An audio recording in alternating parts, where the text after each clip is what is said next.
ආයුබෝවන් යාළුවනේ ඕගොල්ලෝ මේක තුලා ඉන්නේ මුතු ටූල් 3D YouTube channel එකත් එක්ක මම අද ඔයගලන්ට කියලා දෙන්නේ AC converter එක ගැන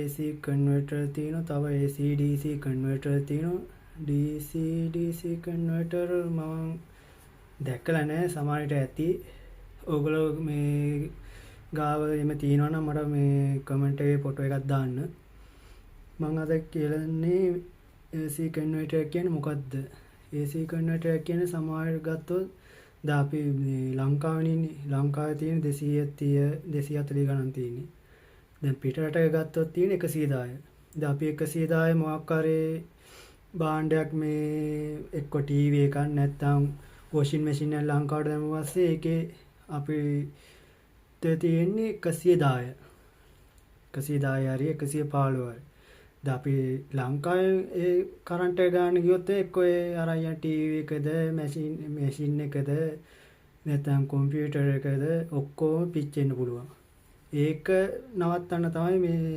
අදලා තියෙන්නේ මෙන්න මේ වගේ කන්වර්ටර් මේ තියෙන්නේ මේක නම් මේ ප්ලග් දෙකයි ගන්න පුළුවන් 110යි 200 230 ඒ වගේ විතර මේක ගන්න පුළුවන්. තව තියෙනවා මේකේ මේ කෑලි සෙට් අයක තියෙනවා අතර එක තියෙනවා එහෙම තියෙනවා. මේක පොඩ්ඩක් පොඩි. මේ ඒකෙන් වෙන්නේ ඒ දෙයක්. දැන් සමහරව තියෙනවා අපි දැන් මේකේ මේ මම ඔයගලන්ට පෙන්නන්නම් මෙතනින් මේ තියෙන රතු පාට. මෙතනදී මේ ස්විච් එක දැන් දාලා තියෙන 100ට දාලා තියෙනවා. ඒ කියන්නේ මම මේ පිටරට ඉඳලා මේ වැඩිපුර යන්නේ 100. ඔක්කොම තියෙන 100. දැන් මම මේක 220ට දාලා තිබ්බොත් ඒ එන කරන්ට් එක අඩුයි.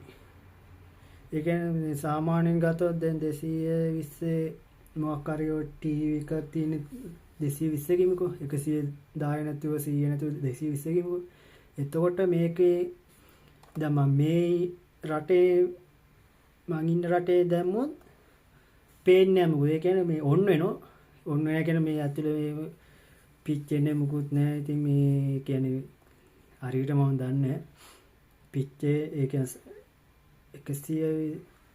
100ට කරන්ට් 200 පොඩ්ඩක් මේ කරන්ට් එක මදි දැන් අපි ලංකාව වගේ තියෙන මේ 220 240 වගේනේ එතකොට අපි මේක මේ 100ට දාලා තිබ්බොත්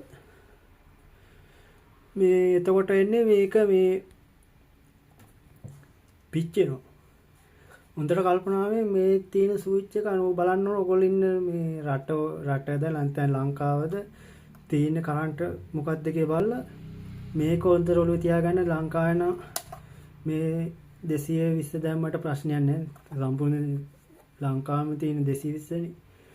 මේ ICත් කවුරු මේක දාලා තියලා ඔයා මෙතන කරන්ට් එක ගාලා වැඩ කරොත් මේක සමහර විට පිච්චෙන්නත් පුළුවන්. ඒ නිසා කල්පනාවෙන් මේ ස්විච් එක හොඳට බලලා තමයි අපි ප්ලග් කරන්න ඕනේ. දැන් මේ ඉස්සර ගත්තොත් එතන තියෙනවා 100යි 110යි. එතන තියෙනවා 220යි 230යි. මේ අපි මේක මම මේක ගත්තේ ලංකාවෙන් මුදලින් ගත්තොත් 15කටත් අඩුයි. ඒ කියන්නේ 9000ක් වගේ මේක. මේ හැබැයි දැන් නම් ටිකක් ගණන් ඇති මේක මේ මීට වඩා තියෙනවා වොට් 200 එකක් තියෙනවා මේ සාමාන්‍යයෙන් ඔය තියෙන අඩප්පර් වගේ අන්න ඒ වගේ ඒවා තියෙනවා 200 වෝට් වගේ ගණන් වල. ඒකේ තියෙන සාමාන්‍ය හොඳයි මොකක් හරි තනි මැෂින් එකක් මොකක් හරි පාවිච්චි කරනවා නම් මේ බිත්තියට ගැවුවා ඔයගලන්ට මේ අවශ්‍ය මේ මැෂින් එක ගාලා වැඩ කරන්න පුළුවන්. මම අද මේක ගෙනාවේ සමහරට කන්වර්ටර් එකක් කියන්නේ මොකද්ද කන්වර්ටර් එකෙන් ඉන්නේ මොකද්ද ඒ ගැන මේකේ පිටිපස්ස තියෙනවා මේ බේකර් එකක් තියෙනවා.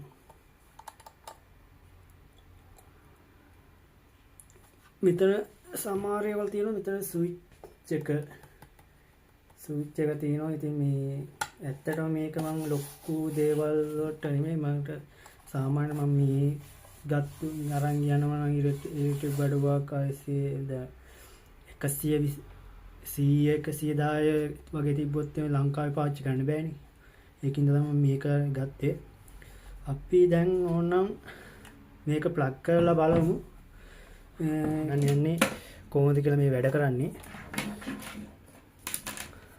මේ රතු පාට මෙතන මේ පේන ඇති ෆෝන් එක දාලා ඉඳ පොඩ්ඩක් අමාරුයි. මේ තියෙන්නේ මෙතන ස්විච් එක. මේක දැම්ම පස්සේ මෙතන මේ කොළ පාට ලයිට් එකක් පත් වෙනවා.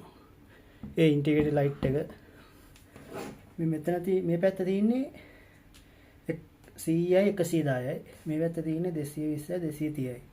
මම ඔයගලන්ට දැන් බලමු අපි 100 110කට ගාලා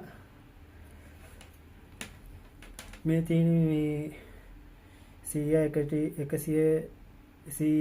මේ අඩප්ටරයක් වෝල්ට් 100 අඩප්ටරයක් මේක ගාලා දැන් ප්ලග් කරා. කළා මේ වගේ මේ DC ෆෑන් එකක් තියෙනවා.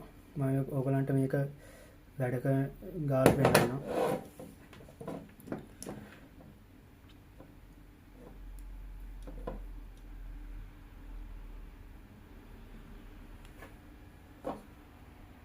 මේ වැඩ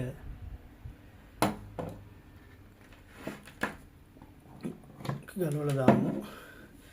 මම ඇත්තටම මේ පැත්තට ගන්න අවුගලන්ගේ අර ෆෝන් චාර්ජර් ගන්න පුළුවන්. මම ගාව දැන් මෙතන නෑ. ඒකින්ද තමයි මේ ඔයගලන්ට නැත්තම් පෙන්නන්න තිබ්බා මේක. මේ හොඳයි එහෙනම් මේ මම හිතනවා ඔයගලන්ට තේරුණයි කියලා. මම මේ පළවෙනි පාර කරන ඉඳලා මේ වැරදි ගොඩක් එහෙම ඇති. ඒ මොනවද වැරදි තියෙන්නේ කියලා බලලා මට මේ කමෙන්ට් එකක් දාන්න යන්න. හොඳයි එහෙනම් මම මේක අන්ප්ලග් කරගත්තා. මම ඔයගලන්ට කියලා මේක ගලවලා ඇතුළේ තියෙන්නේ කොහොමද වයර් ගිහලා තියෙන්නේ කොහොමද කියලා මම ඔයගලන්ට පෙන්නන්නම්. මම මේක ගලවගත්තා. මේක තියෙන රවුන්ඩ් ට්‍රාන්ස්ෆෝමරයක්. මෙතන පේන්නේ තියෙන්නේ වයර් 3යි.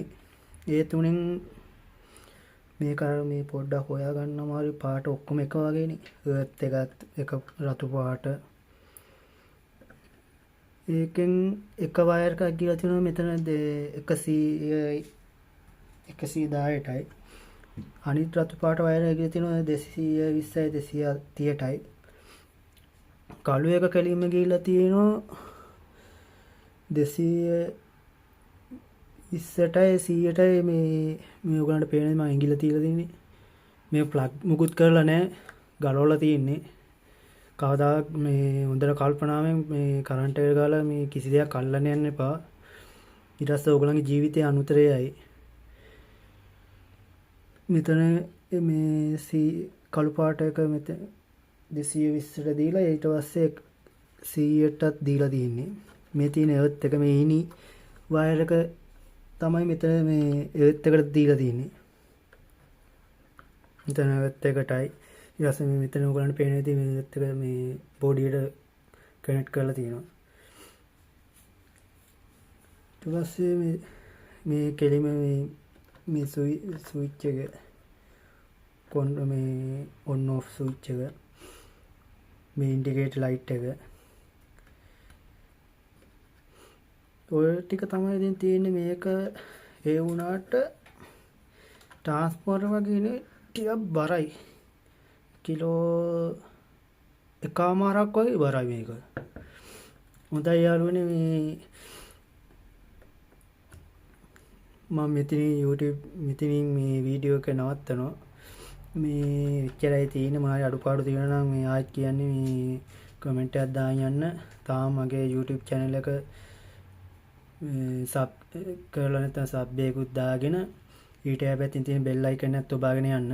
මගේ වීඩියෝ එක හොඳ නම් ලයික් එකයි ෂෙයා එකයි කරයි යන්න. කාට හරි තව ටිකක් මොනවා හරි මේ ට්‍රාන්ස්ෆෝමර් එහෙම ගැන තියෙනවා නම් ඒ කියන්නේ මම දැකලා තියෙන්නේ මේ රවුන්ඩ් ට්‍රාන්ස්ෆෝමරයි මීට වඩා සාමාන්‍යයෙන් ඔය පොඩි ට්‍රාන්ස්ෆෝමර් ඔය සර්කිට් මේ කට්ටිය දැකලා ඇති ඔය ෆෝන් චාර්ජර් ගැලවුවම මේ ඇතුලේ තියෙන පොඩි ට්‍රාන්ස්ෆෝමර් අන්නේ වගේ විතරයි. කාවරි දන්නවනම් මට ලොකු උදව්වක් කරන්න මේ පවර් සප්ලයි එකට මේ හරියන මේ සාමාන්‍යයෙන් 100යි 220යි DC කරන්ට් එක 24ක් වගේ තියෙන මේ ට්‍රාන්ස්ෆෝමර් එකක් කවුරුයි දන්න තැනක් තියෙනවා නම් මට මේ කමෙන්ට් එකකින් කමෙන්ට් එකක් දාන්න යන්න. මොකද මේ මං ගන්න ආසාවෙන් ඉන්නේ මේ කියන්නේ මට මේ ගන්න තැනක් හරියට ලැබුණේ නැහැ. ඒ නිසා මේ මම මේ වීඩියෝ එක මෙතන නවත්තනවා. මම ඔයගලන්ට අර කියපු ට්‍රාන්ස්ෆෝමරේ මේ පොටයක් අන්තිම දාලා තියන්නම්.